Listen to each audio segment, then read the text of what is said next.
पाकिस्तान और भारत के बीच पहलगाम हमले के बाद तनाव बढ़ा हुआ है। भारत लगातार पाकिस्तान को सबक सिखा रहा है। पीएम नरेंद्र मोदी ने गुरुवार को राजस्थान के बीकानेर में कहा था कि हर आतंकी हमले की कीमत पाकिस्तान को चुकानी होगी।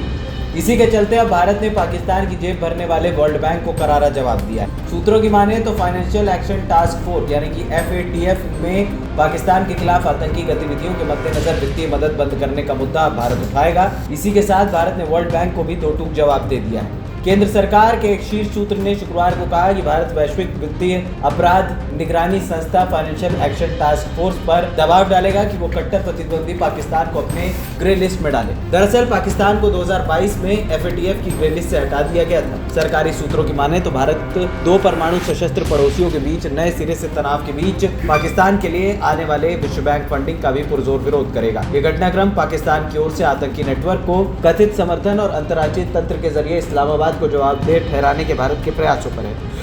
FATF की ग्रे सूची में वो देश शामिल हैं। पाकिस्तान की तरफ से कराए जा रहे आतंकवाद को उजागर करते हुए संभावना है कि भारत डोजियर पेश करेगा, जिसमें हाल ही में मिली खुफिया सूचना और FATF के वैश्विक मानकों के उल्लंघन पर जोर दिया जाएगा। वर्ल्ड बैंक को भी भारत ने दो टूक जवाब दिया है। भारत ने पाकिस्तान के साथ सिंधु जल संधि को स्थगित कर दिया। इसी को लेकर भारत ने वर्ल्ड बैंक से कहा है कि जल संधि में आपकी कोई भूमिका या लेना देना नहीं है। हम आतंक के खिलाफ मूक दर्शक बनकर नहीं रह सकते। दरअसल सिंधु, झेलम और चिनाब के जल बंटवारे के लिए साल 1960 में दोनों देशों ने इस संधि पर हस्ताक्षर किए थे। संधि वर्ल्ड बैंक की मध्यस्थता में कराई गई थी और इसमें उसने भी हस्ताक्षर किए थे। सिंधु जल संधि से निलंबित होने के बाद मीडिया में ये खबरें चलने लगी कि वर्ल्ड बैंक शायद इसमें हस्तक्षेप करेगा और इसमें इसका लेना देना है, लेकिन भारत ने साफ कह दिया है कि इसमें वर्ल्ड बैंक की कोई भूमिका नहीं। हालांकि इससे पहले वर्ल्ड बैंक के अध्यक्ष अजय बांगा ने यह भी साफ कह दिया था कि वर्ल्ड बैंक की भूमिका सिर्फ एक फैसिलिटेटर की है।